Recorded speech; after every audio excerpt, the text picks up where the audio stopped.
What is the most shocking thing someone confessed while on their deathbed? Story 1. My mom was from China, though we are now happily residing in a European country. We went back to China for my grandmother's final weeks, as she was dying from terminal cancer. During my grandma's last days, she requested that my mom stay with her alone. It was only then that she revealed my mom wasn't her biological child.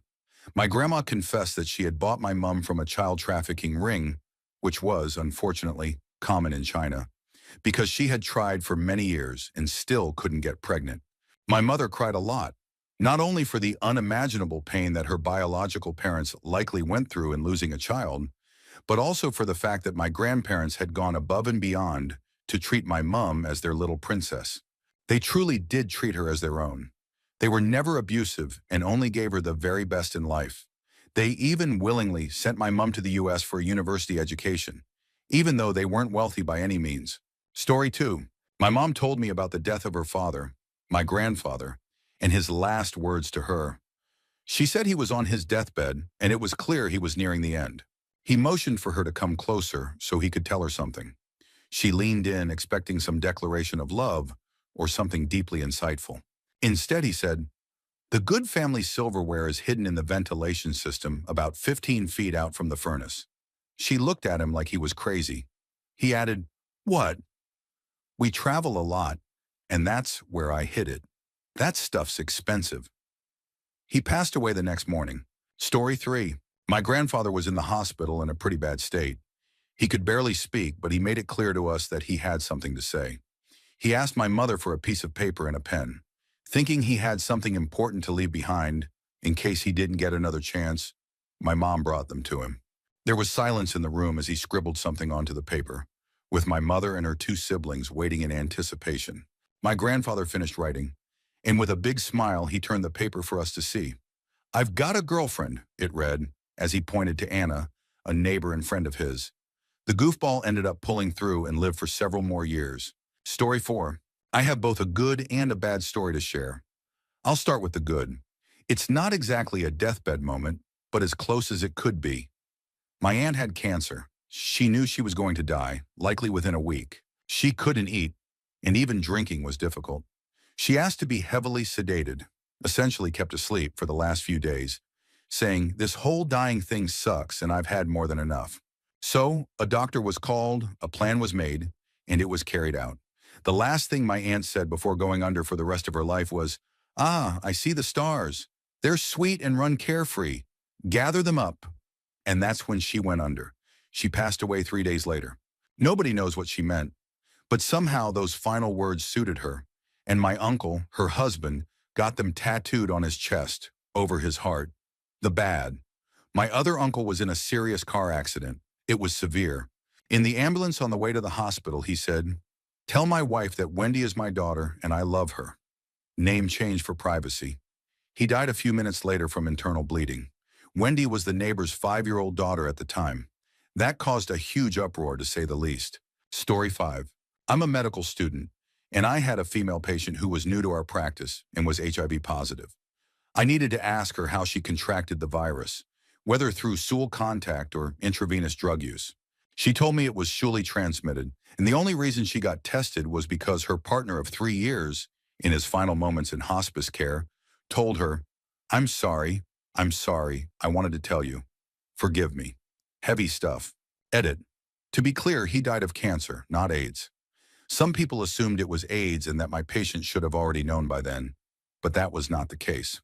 Another edit. She has been HIV positive for 20 years, has no symptoms, and is undetectable. All her numbers are great.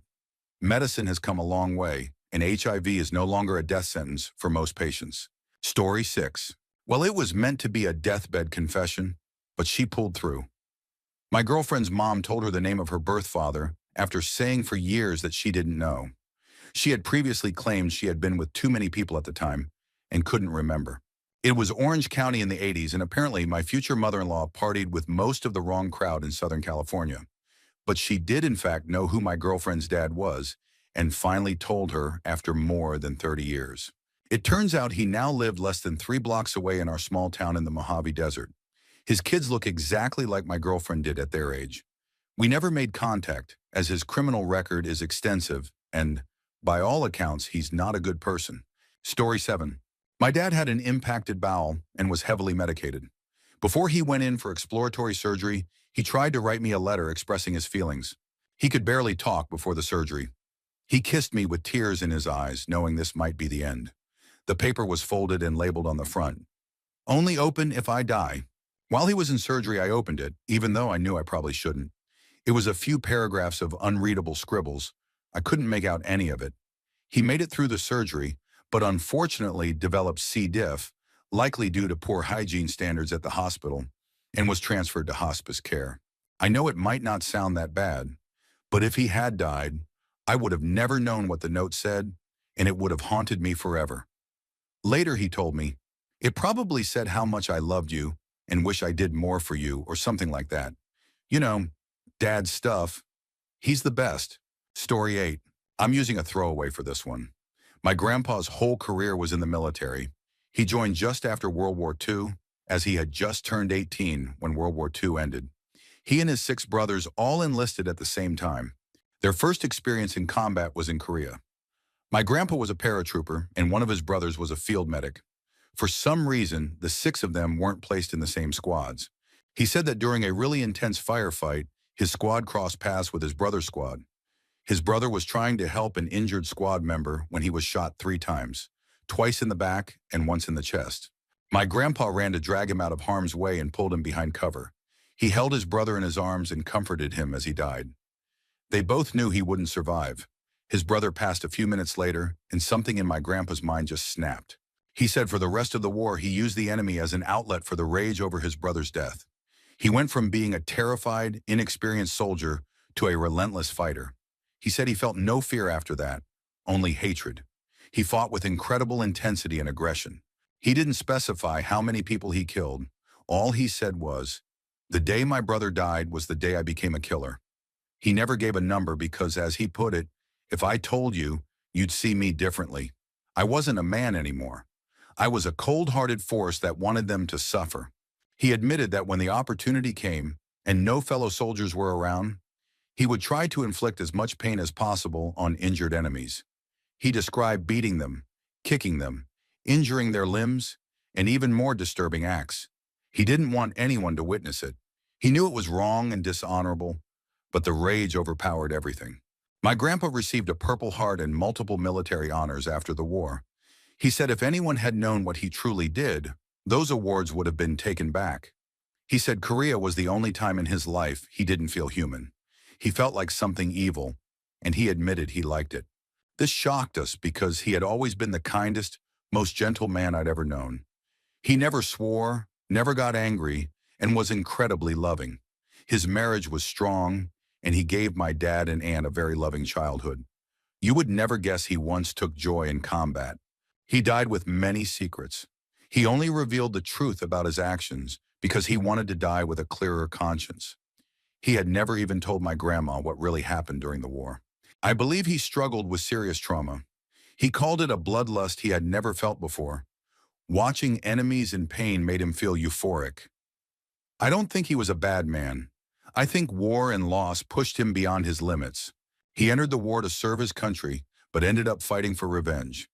He's long gone now, so I can't ask for more details, but I believe he did worse than what he admitted. Story 9. From the super religious, Bible-thumping side of my family, my great-grandmother, on her deathbed, admitted that her mother was one of them native women. Her mother had apparently been light-skinned enough to mostly pass as a white person in their small North Carolina town. When she passed away, the truth somehow came out, and the town refused to allow her to be buried in the white cemetery. Instead, they let her headstone remain, but buried her body in a nearby cornfield. Then the entire town simply pretended it never happened. After I heard that story, a relative found a photo of my great-great-grandmother, and I couldn't believe anyone ever thought she passed as a Southern white woman. She looked like a young Jeff Goldblum in a dress. Story 10. Shortly after he was diagnosed with the final stages of heart failure, just a few weeks before he passed away, my grandfather told me several stories about World War II that completely changed my view of him and of war in general. Now, before I begin, I should tell you that my grandfather was one of the kindest men you'd ever meet.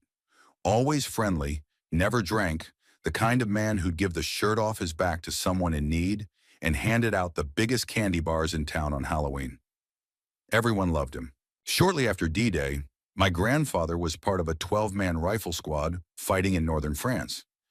As his unit entered what seemed to be an abandoned village, they were ambushed by a German squad and torn apart. They won, but by the end of the fight, only 3 of the Americans were still alive, and one of them was badly wounded. The squad leader and his assistant were dead. The 2 unwounded soldiers swept the scene and hauled 3 badly injured German Wehrmacht soldiers into the middle of the street. My grandfather looked at the other American soldiers, said, "No prisoners," and cut the throat of one of the Germans right there. He said he almost vomited because there was way more blood than he had expected. His partner lifted his rifle to shoot the other 2, but my grandfather stopped him. He said there might be other German troops nearby and didn't want to attract them with gunfire. So they dragged the other 2 into a shallow roadside ditch with about 6 inches of water and stood on their heads until they drowned. After that, he said he hated Germans. He confessed to a number of disturbing acts during the war, including shooting civilians and killing German soldiers who were trying to surrender. Apparently not an uncommon occurrence. But the worst? He said he only felt guilty about one thing he'd done. In early 1945, his new squad was going through a small German village when he and a couple of other soldiers kicked in the door to a house. Inside was a small elderly German woman in a wheelchair who immediately started yelling at them in perfect English. My grandfather kicked her wheelchair over, rolled it out the door, and then knocked over an oil lamp as he left the house with his partners. She burned to death. He looked at me with cold eyes and said, "That was too cruel. She was an old woman. I should have just shot her." That moment stayed with me. Story 11. My grandfather and I were never close, even though we all lived in the same house. We were both stubborn know-it-alls, so our personalities clashed. We loved each other, just rarely had anything to say. Anyway, most of the family was away on a trip, and it was just me and my siblings looking after him and Grandma when his heart condition worsened. We took him to the hospital, and I was told, "This is it." I told him the same. He just nodded silently and said, "Yeah, I figured." I spent every day by his side while studying for my exams. We still didn't talk much. The rest of the family booked the fastest flight back and arrived just a few days before he passed away. I found out a week after his death that when I had stepped out to write an exam, he told my mom he was incredibly proud of me for holding everything together and that I wasn't as lazy or self-absorbed as he once thought. I never got that final hug or moment of understanding with him, but I'll always love and remember him fondly. I'm glad we did understand each other, even if it wasn't face-to-face. Story 12. My grandpa, when he was dying, awoke after being asleep for most of the day. It was around 2 a.m., and my cousin and I were on watch to wake up my mother, who's a nurse, if anything went wrong. He sat straight up and looked right through me as if I wasn't even there, and he started talking to his sister, who had passed decades earlier. He loved her deeply and always spoke about how much he missed her. He was having a full conversation. "Hey, Lena, I've missed you. It hurts," followed by unintelligible mumbling and groaning. It wasn't just what he said, it was how he said it, like she was standing right in my place or directly behind me. He never even acknowledged my presence, and it honestly freaked me out. The next memory, which I actually cherish, was when my grandmother from the other side of the family was in hospice. She was on her way out. She and I always used to joke about death and how it was shocking she was the last of my grandparents, considering she smoked, drank, and stayed up all night watching TV. She was my best friend for my entire life, and I really wish I had known it would be the last time we talked. She was in her hospital bed and looked at me as I held her hand. She said, "I'm ready now." "You want the Jell-O now, Grandma?" I asked. She genuinely laughed and said, "No, I'm ready. I'm ready to go chase rainbows." Then she relaxed and said she was tired and wanted a nap. My son, who was 2 at the time, said, "I love you," as we left, and she was only the second person he had ever said that to. I'm crying just thinking about it. She was such an amazing woman. Miss you, Grandma. Story 13. Thankfully, this didn't end up being his final words, but man, it made me appreciate him even more. A best friend of mine has this grandpa, a real sweet old grump who's been slowly declining with age. Last year, he got very sick and was hospitalized. He was even a bit delusional. My friend called and asked if I could come visit him since he basically saw me as another grandkid. So I made the trip and told my friend to keep me updated on his condition. We genuinely thought this was the end, so we all wanted to say our goodbyes. Then my phone went off. I answered, worried, only to hear my best friend laughing hysterically. Papa wants to know if you're okay.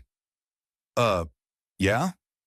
He keeps freaking out and saying we need to find you because you shot yourself in the foot.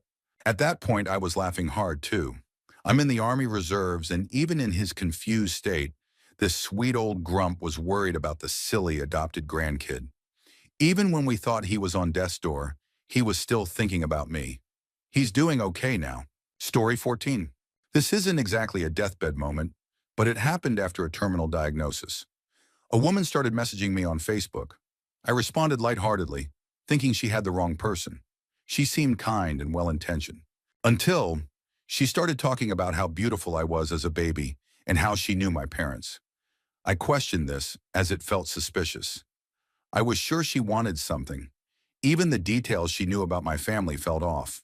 Turned out she was the mother of my long-lost half-brother, the one my family had been searching for over 35 years. Why we were never able to find him, all we had was a baby picture she had sent before disappearing.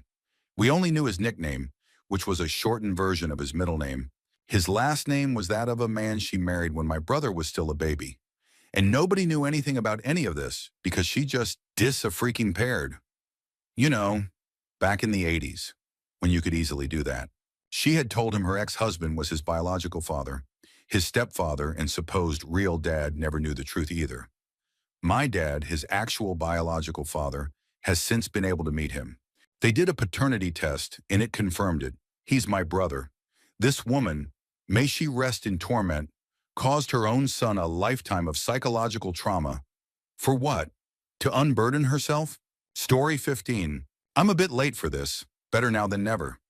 My grandfather died a few years before I was born, on my mother's side.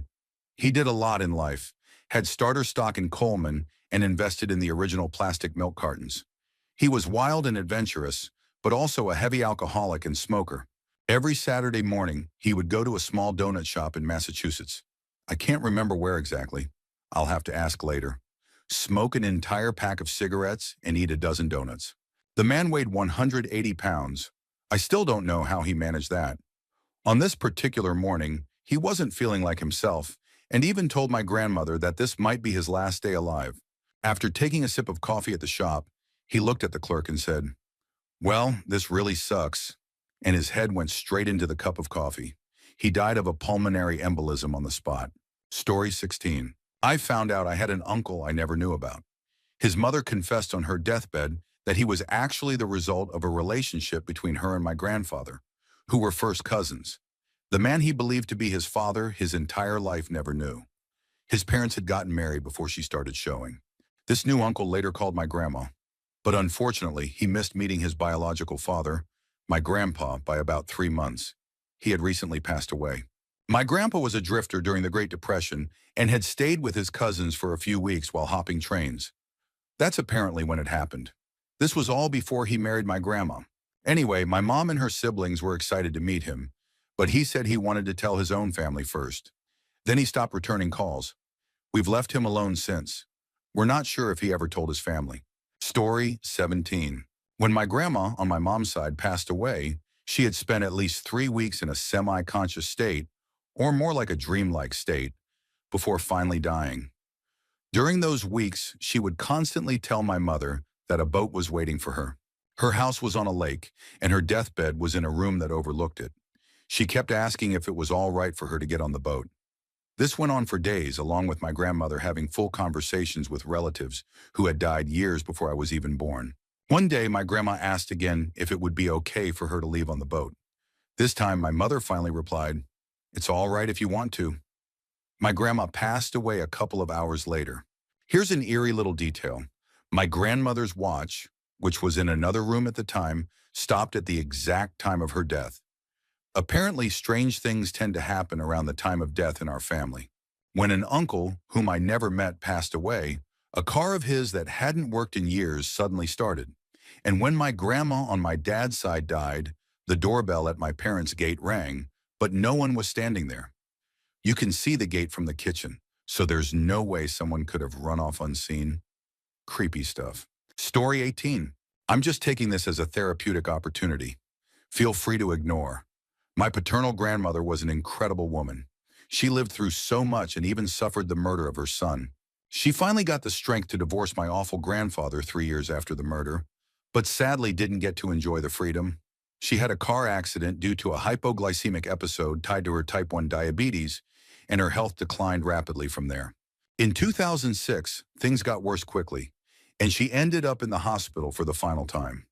We had just gone through a major storm and had been without power for a week. The day the power came back, the house phone rang. It was my great-uncle calling to say we needed to get there quickly. We made it within 2 hours and had to go in one at a time to see her. My grandma, who I had always been extremely close with, the same woman who saved my life when I tried to take it as a dumb teenager, didn't recognize me. She introduced herself and asked if we had met. I broke down crying. I'm crying now writing this. I miss her so much. And then she remembered who I was. I think she cried too once she realized. My memory blurs here, so I'm not certain. What I do remember clearly was our conversation afterward. She told me to keep doing good things. I hadn't even started college yet, and those words weighed heavily on me. I spent years trying to figure out what she meant. I still don't fully know. I'm trying, but I still worry I won't live up to her hope for me. She went through so much. Marrying young because she thought she had to, conceiving 4 out of 5 children against her will, nearly being forced to abort the 5th child because her husband didn't want to support another and lied about a vasectomy, discovering he had kept a mistress in another state for over a decade, surviving arson, he orchestrated that destroyed the family farm and its heirlooms, and losing a child and daughter-in-law to violence. She died at 62, just when she was finally free. I was 2 months into being 18. I was asked if I agreed to take her off life support, even though my dad and uncle had already said yes. I said yes because I had listened to the doctor's explanation. I stayed in the room while she passed. She opened her eyes wide and appeared to scan the room, then sighed a high-pitched sigh. I still hear it in my head. It sounded like the noise my dog makes when she's anxious. I don't feel great about that moment. The doctor explained that her eye movement was likely just a neurological response, and I believe that. I've seen it enough in my career to know it happens, but I still can't shake the feeling that I let her down. I hear that sigh and feel like I should have done something, even though I know there was nothing left to do. Anyway, I'm full on crying now. I miss her terribly. She understood me like no one else in the family ever did. Story 19. My grandpa was essentially my dad, though we weren't biologically related. He passed away from leukemia in 2011, and my family and I each took turns spending full days with him in the hospital during his final days. On my day with him, he was a bit off due to the pain and medication. Right after one of his more disconnected episodes, he sat up in bed, swung his feet over the side, and then suddenly just stopped mid-motion, like someone hit pause. From the mouth of a man who had never said anything about beauty, art, or anything like that, though he gave tons of great life advice to be fair, came the words, "Majestic Park, look at the sky. It's beautiful." So I looked. To me, it looked like the sky from the Seine at Argenteuil, which is honestly pretty. Even to me, a complete Neanderthal when it comes to art. Then he continued, "I'm so proud of you and your mother." For me, the shocking part was hearing him acknowledge something beautiful like that. But the part about being proud of us really got to me, in a good way. I had to sit out my evening shift that day. I miss that guy. Story 20. This might not be exactly on point, but my uncle died without anyone in our family even knowing he had lung cancer. He literally didn't tell anyone except his girlfriend and one of his sons, the one he hadn't seen in 30 years until a year before he passed. He had been estranged from all 4 of his children. I didn't know he was gone until he had already passed away. Because he wasn't talking to us while he was getting sick, we all assumed he was angry at us, and especially at my dad for moving to the opposite end of the country. That wasn't the case, but that's what we believed at the time. He was really close to me and my brother, and we were included in his will, so the whole situation felt strange. I was really sad too, because I didn't get the chance to speak with him one last time. I'm tearing up just typing this. His will caused some tension because he had disowned two of his children in it. They had just started reconnecting with my dad and our side of the family. But after the will was revealed, that relationship broke down again. We haven't spoken to them in quite a while. Story 21. Oh, I've got a good one for this. My great-grandmother was on her deathbed, and my grandfather, her son, had been caring for her for the last year or so. About 3 days before she passed, she revealed to my grandfather that he had an older brother he never knew about. Apparently, my great-grandmother and great-grandfather had a child before they were married, and my great-great-grandmother forced them to give the baby to a family friend. My great-grandparents then got married and had 3 more boys. They all grew up not knowing about the older brother. When this was revealed, my grandfather searched for his brother's contact information and was able to reach him to let him know their mother was nearing the end. He was living in Minnesota at the time, and my grandfather was in Chicago, so he quickly drove down to be there. Shortly after his visit, my great-grandmother passed away. But after that, my grandfather and his brothers stayed in touch, and we discovered there was an entire branch of our family we didn't even know existed. We got to meet many of them at the funeral, and since then, we've actually gotten very close, planning family reunions every year. It's incredibly sad that we had to meet them under such circumstances, but now, years later, it feels like we've known them forever. They've become a very close part of our lives. Story 22. We'll call my Aunt Anne and her sister, my other aunt, Betty. Anne was very religious. Betty was not. They had a childhood friend named Carol, who later married a man named John. Betty had moved away from their hometown decades ago, so Anne, Carol, and John remained much closer over the years. When John was near the end of his life, he confessed to Carol and my Aunt Anne that his somewhat radical but secretive group of friends had been responsible for an abortion clinic bombing that resulted in a death. Aunt Anne was actually proud of him and told him so. Later, she shared the confession and the details of that group of friends with Aunt Betty. She even said that in the eyes of God, Carol, John, and the others involved were heroes. My Aunt Betty was appalled. She immediately went to the authorities and gave them every detail she had. Even though the event had taken place years earlier, the information she provided could help connect other unsolved cases, identify suspects, or confirm the involvement of others still alive. We don't know the final outcome, but she didn't hesitate for a second to share the facts with law enforcement. She was horrified by what she heard. Story 23. My parents divorced in the early 90s. Dad remarried and Mom remarried. Custody of me and my sister was split, which was very unusual for Texas at the time. Back then, it was almost always assumed the kids would go with the mother. The man my mom married was a drinker, and yes, a real problem. I'm not exaggerating. He was verbally abusive, mentally abusive, and he even tried being physically abusive with me once. I nearly caved his head in with an old iron-bottom box phone when he attacked my mom and started beating her right in front of me. According to what my half-sister told me, since I wasn't there, my stepdad, her father, eventually admitted that he deeply regretted how he had treated me. He said the only reason he had held such animosity and hatred toward me during those 3 weekends a month I was there, court-ordered visitation, was because he never felt like it was his family. My presence reminded both him and my mom of her previous marriage and life. My half-sister said he apologized for everything he had said and done to me. In my opinion, I think he was trying to clear his conscience, knowing the end was near. Story 24. My uncle passed away last year, and before he died, he told me never to trust his wife or daughter because they had taken his property and land, and basically assaulted him when he went back to visit them after 30 years. Really messed up situation. On the day he died, the nurse was supposed to call my other uncle, but it turned out the daughter had gone behind everyone's back and changed the emergency contact info so the calls would go to her instead. Long story short, the nurses knew he was about to pass and called her to let her know that if anyone wanted to see him one last time, now was the moment. She told the nurse she couldn't make it. She was on a business call. She didn't let anyone else know he had passed until afterward, and then fake cried the entire 2-hour trip to the hospital. When we asked the nurses why we weren't notified earlier, they told us they had called her, and she said she couldn't come because of the business call, and she didn't want them telling us until after he was already gone, so he passed away alone. Story 25. It wasn't exactly her deathbed at the time, but my grandma passed away in early 2015. She had lost her only son back in the mid-1980s to a brain tumor. He was really young too, about my age at the time, mid-20s. When I walked into the room, she looked at me and asked, "Mikey, is that you?" After a moment, she realized it was me, and we talked for a bit. But it hit me hard during the drive back to college. I had a 2-hour drive ahead of me, and I couldn't stop thinking about it. My middle name was chosen in honor of the uncle I never met. Mikey was his nickname in the family, and by all accounts, he was an amazing person.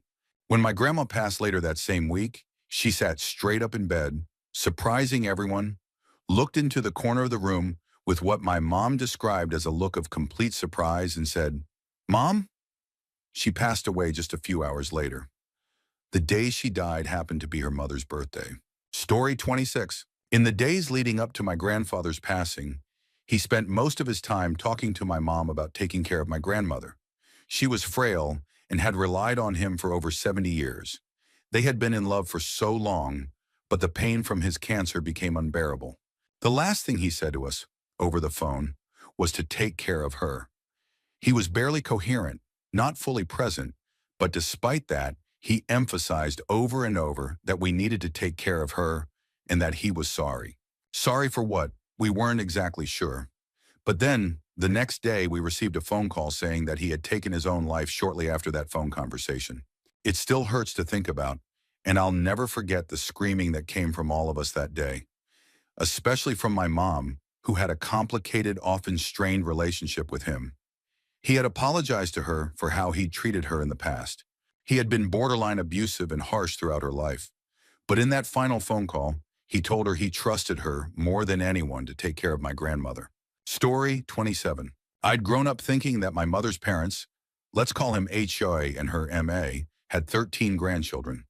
When H.A. died, I was told that the flower arrangement had one flower for each grandchild. There were 14. I asked my mother, and she said the 14th was for my Uncle H.G.'s stepdaughter. It didn't make any sense to me since my oldest aunt, D.M., had 2 stepchildren, and my third aunt, D.J., had 3 stepchildren. But I let it go. H.A. was getting cremated, so there wasn't going to be a long procession to a cemetery. 2 years later, M.A. passed away. Same thing. A flower arrangement with 14 flowers for the 13 grandchildren. M.A. was being buried, H.A. in her arms, so there was going to be a long procession to a cemetery about an hour away. I kept remarking on how strange it was that the florist messed up 2 arrangements. As we pulled into the cemetery gates, my mother finally admitted that DM had had a child out of wedlock years before she married her husband. My jaw dropped. I had been too young to be a pallbearer 2 years earlier. One cousin nearly dropped H.A.'s casket, but I was a pallbearer this time with DM's 3 sons and would have to look them in the eye a mere 2 minutes later.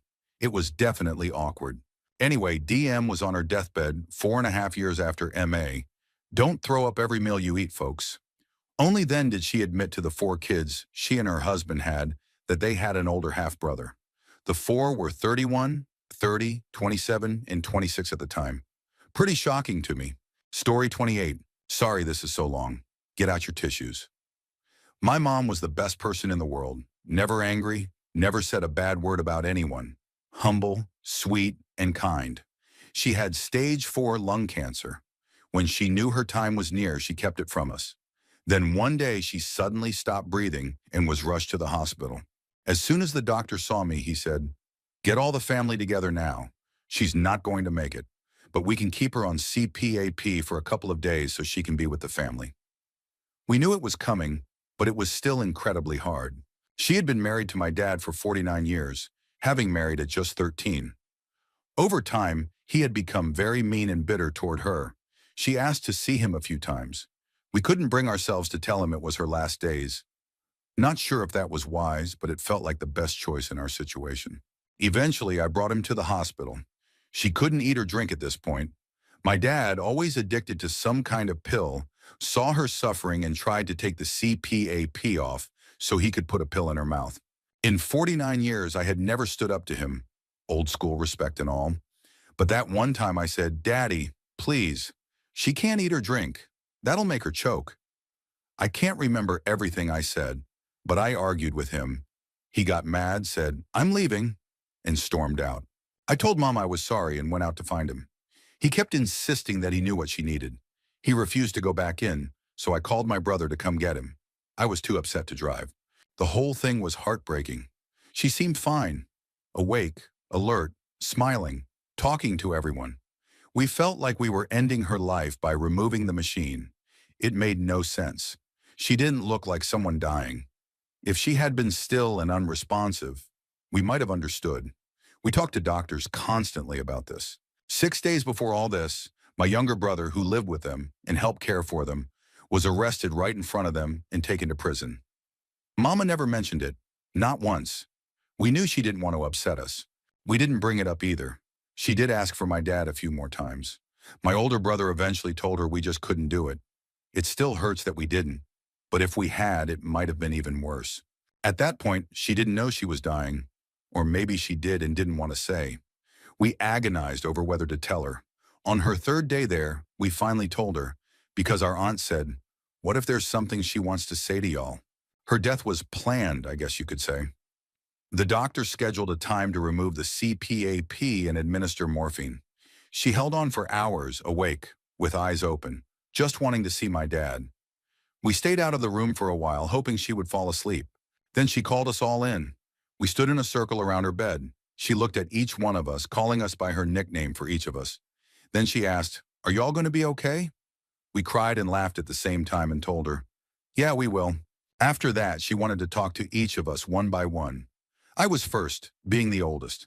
I won't go into those details, this is already long. After the last person came out, we waited in the hallway. She wouldn't go to sleep. She finally did, and we were at peace, just wanting her to go be with her parents and the rest of the family. That night, I went to see my brother in jail. My other brother went to be with my dad. It was all so sad. It felt like something out of a movie. My dad died a month later. My brother is still in prison. Story 29. I'd get my own back in more subtle ways. I'd get him into trouble in ways that made me look all innocent and caring, even though I knew exactly what I was doing. My favorite way of getting back at him was when we were sitting at the dinner table. I'd start yelling and crying on cue. "Ow, stop it! Mom, Dad, he's kicking me under the table. Please stop. It hurts." Got him sent to his room without dinner quite a few times that way. There was also the time when he just wouldn't let up and kept getting on my case all day. I finally had enough at dinner, calmly turned to my dad, and told him that my brother was growing something suspicious down the side of the house. Then I went right back to eating dinner while everything exploded around me. To be fair, if anyone other than him was a threat to me in any way, he was always there to defend me. We were close for a while, but I realized about a year ago that I don't really like him as a person. He's really self-involved and narcissistic, so I just don't talk to him anymore. My parents aren't happy that I don't want a relationship with him, but it's my choice. Story 30. I'm way late, and this wasn't exactly a confession, but I was surprised to hear it anyway. 3 years ago, my mom was diagnosed with stage 4 lung cancer. It had already metastasized to her brain, sternum, breast, and liver, so her prognosis wasn't great, but she never complained. She stayed upbeat, cheerful, and never took anything for pain, so I think my mom was basically Wonder Woman. As treatment progressed, it completely wore her down. She couldn't even get into bed without help, so I had to physically move her to change the sheets, her clothes, or to help her shower. Thank goodness for a stall shower and a medical bench. One evening, after I'd changed her and freshened everything up, I was tucking her in, lifting her legs into bed. She was too weak to do it herself, and she said, "Thank you, S." I know she meant thanks for getting her warm and comfortable, but I also know she meant it for everything. My family and I had already planned for me to move back in with her because I was leaving work to go back to school, even before her diagnosis, so that timing worked out. I balanced a full-time schedule with taking her to appointments, cooking, cleaning, and just doing whatever she needed. In between all that, I also had a colonoscopy, CT scans, and other appointments because I have Crohn's disease. I still managed to pull off a 4.0 GPA that semester. I was surprised how easily school came back to me after 16 years away. Those words weren't her last, but they were close. I think those 3 words are the most meaningful things she ever said to me. But she was my mom. She changed my diapers and fed me for years, while the feeding part went on much longer than the diapers. How could I not do the same when she needed me? Story 31. My grandma was the kind of person who always had a strong presence. She was tough, direct, and rarely showed emotion. The kind of woman who raised 6 kids on her own and never once asked for help. But during her final days, something changed. She had been in the hospital for over a week. I stayed with her as much as I could, even if she wasn't fully conscious most of the time. One night just after midnight, she opened her eyes and looked straight at me. Her voice was weak but clear. She said, "I lied to your mom her whole life." That caught me completely off guard. She went on to explain that the man my mom believed was her father wasn't actually her biological dad. My grandma had had a brief relationship with someone else while she and her husband were separated, and when she found out she was pregnant, she decided never to tell anyone. "I thought I was protecting her," she whispered, "but I think I was just scared." She passed away 2 days later. We haven't told my mom yet. I don't know if we ever will. Story 32. My uncle was a loner. Never married, no kids, lived in a small house out in the countryside. He'd show up at family events once in a while, stay quiet, then disappear again for months. He was diagnosed with pancreatic cancer and didn't tell anyone until he had just weeks left. When I visited him at the hospice, he asked to speak to me alone. I didn't expect much. He barely ever talked to me growing up. But this time, he opened up. He said he had a son. Somewhere out there, he had a child from a relationship he ended in his early 20s. He admitted that he was too afraid to be a father and walked away before the baby was even born. He never looked back. "I think about him every day," he told me. "I imagine he has kids of his own now. Maybe one of them looks like me." Before I could ask more, he got tired and fell asleep. He passed 3 days later. We've never found the son. No one knew he existed. Story 33. My dad and I didn't get along for most of my life. He was strict, cold, and always seemed disappointed in everything I did. Even after I moved out, we barely spoke. When he got sick with heart failure, I visited out of obligation more than anything else. On one of my visits, he was sitting by the window in his hospital room, staring outside. He didn't turn to look at me when he spoke. He just said, "I was harder on you than I should have been." I didn't know what to say. Then he continued, "I wanted you to be strong because I was afraid you'd be like me. Weak, angry, always pushing people away." He finally turned to me and said, "You became a good man despite me, not because of me." That moment broke something open in me. For the first time, I saw him as a person, not just my father. He died a week later. We didn't fix everything, but I'm grateful we had that one honest moment before the end. Story 34. My mother-in-law and I had a complicated relationship. I married her only son, and from the beginning, she never seemed to think I was enough for him. She wasn't cruel, but she was cold, distant, and overly involved. She would come over unannounced, criticize how I folded the laundry or cooked dinner, and often referred to her son's ex as the one that got away. My husband always asked me to ignore her, and I did, for the most part. When she was diagnosed with ALS, everything shifted. The disease progressed quickly. Within a year, she couldn't walk on her own. 2 years in, she couldn't speak. My husband was devastated, and we moved her into our home to care for her. I won't lie, it wasn't easy. She needed constant help.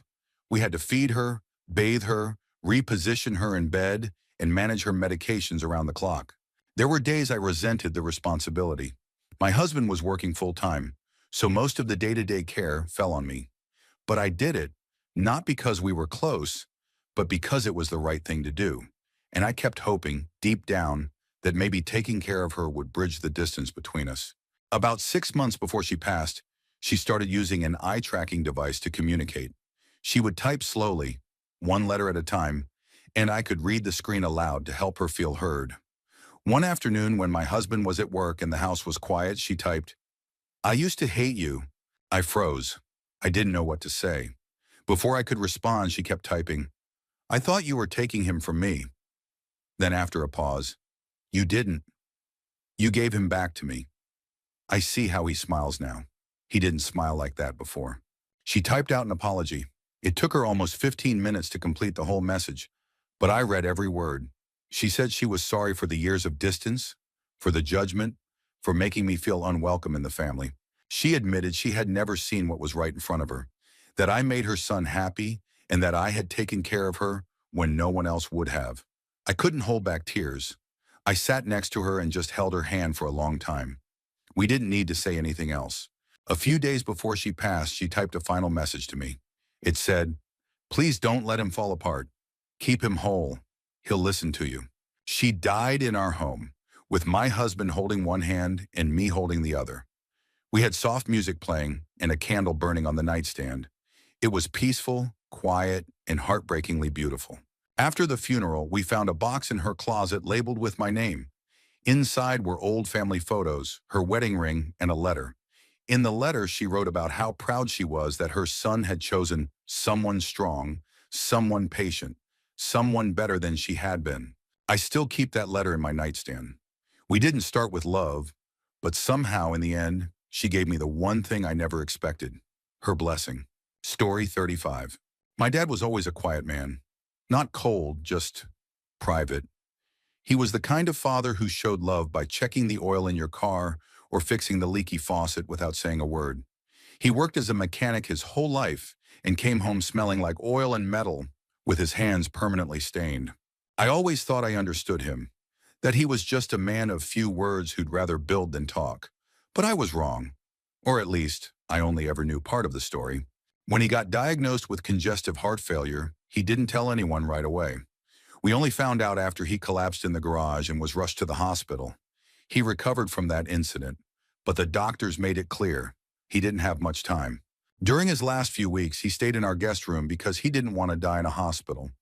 We took turns staying with him. One night it was my shift.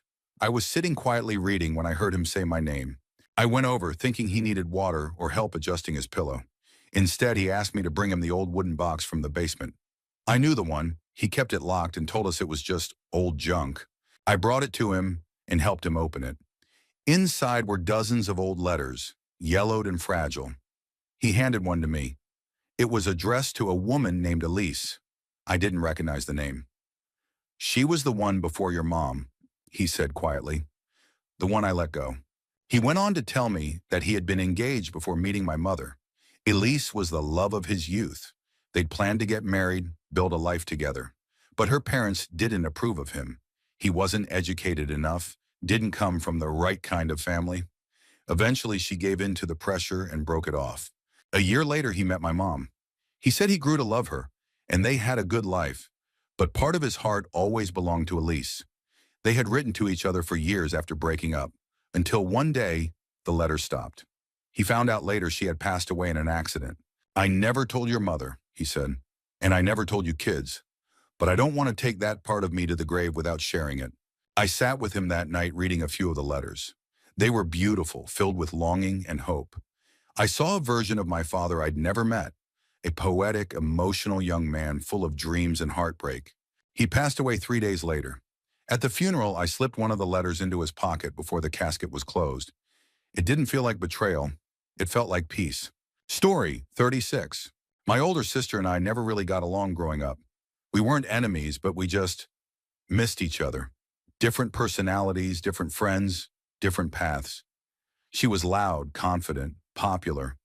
I was quiet, bookish, always in her shadow. After she moved away for college, we didn't talk much. Family holidays were polite but distant. Then she got sick. At first it was just fatigue and nausea, then back pain. After months of tests and wrong diagnoses, it turned out to be late-stage pancreatic cancer. She was 36. When she came home to live with our parents during treatment, I volunteered to help. I had just switched to a remote job, so I had the flexibility. I think she was surprised I offered. She told me later she thought I hated her. That broke me. I didn't hate her. I just never knew how to be close to her. Over the next few months, I got to know my sister in a way I never had before.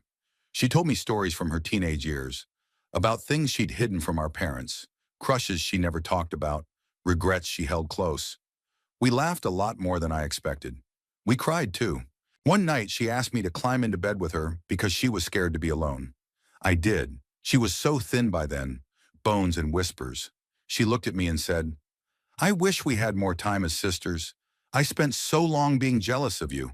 I was stunned. "Jealous of me?" I asked. "Yeah," she said. "You always seemed so sure of yourself. You didn't care what people thought. I spent years chasing validation. You just lived." That night changed everything.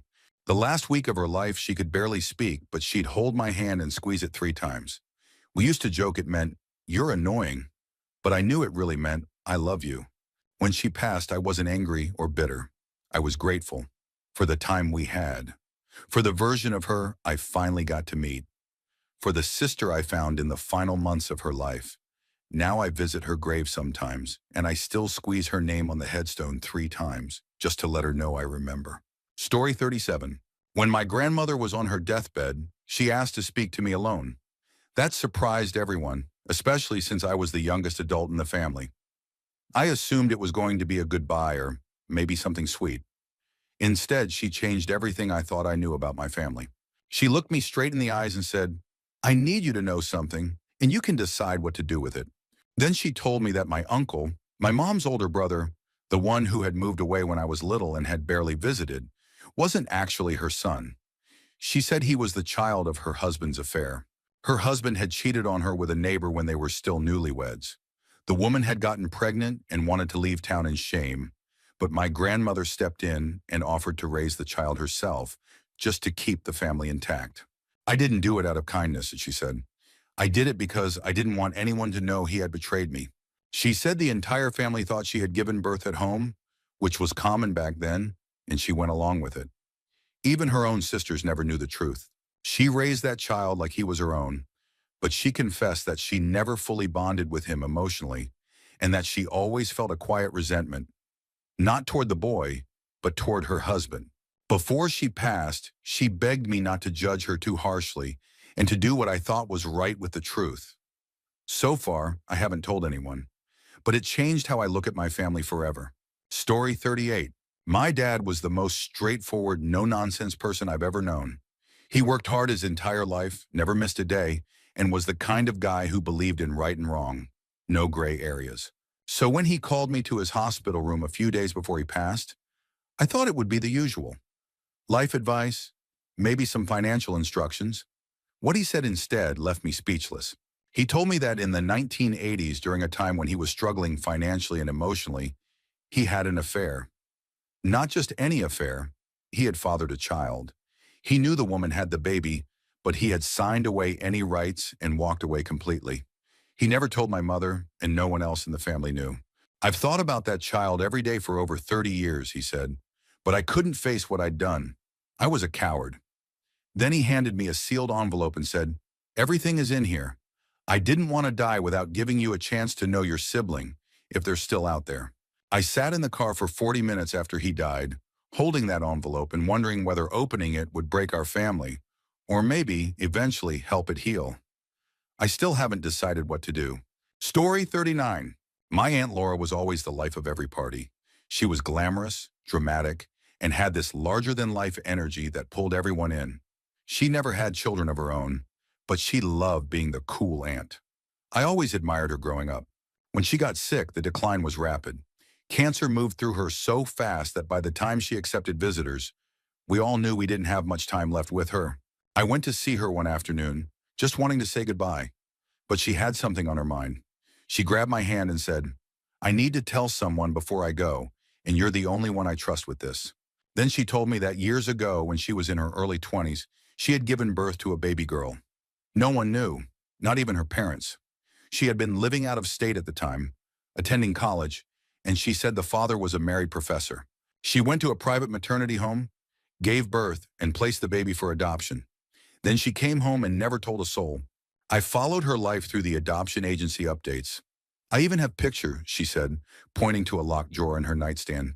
"She turned out beautiful, smart. I wanted to reach out so many times, but I was afraid she'd hate me, afraid everyone else would. She asked me to find her daughter and give her a letter she had written years ago. Just in case. She died the next morning. I did find her daughter. I delivered the letter.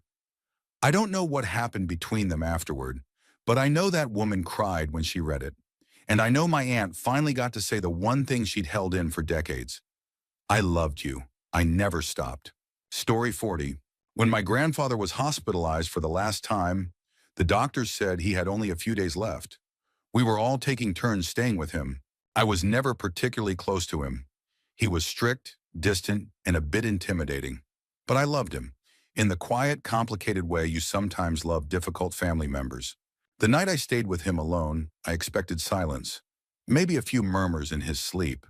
Instead, he grabbed my hand and said, "You need to know something before I leave." He then confessed that during the 1960s, when he was stationed overseas for military work, he had a relationship with a woman in a small village. He said they were young and naive, but very much in love. The relationship ended when he was suddenly transferred, and he never had the chance or the courage to tell her goodbye. A year later, he received a letter that he ignored. It said she had given birth to a baby boy. He had thrown the letter away and never spoke of it again. Not to his wife, not to his children. He carried it with him for over 50 years. "I think I have a son somewhere in another country," he whispered, "and I've never told anyone."